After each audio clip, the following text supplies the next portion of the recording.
My granny told me ghost of Netaji Subhash Chandra Bose killed Nehru, but I don't know it is ca- how it can be true.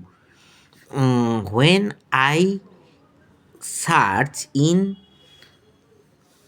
online through AI says there is no evidence regarding this kind of incident. But here is a twist in YouTube. Let me show you.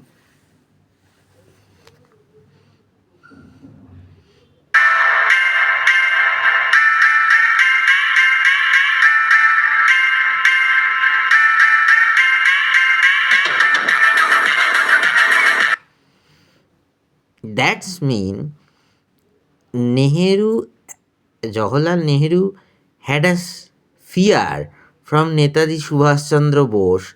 Either he was dead or alive.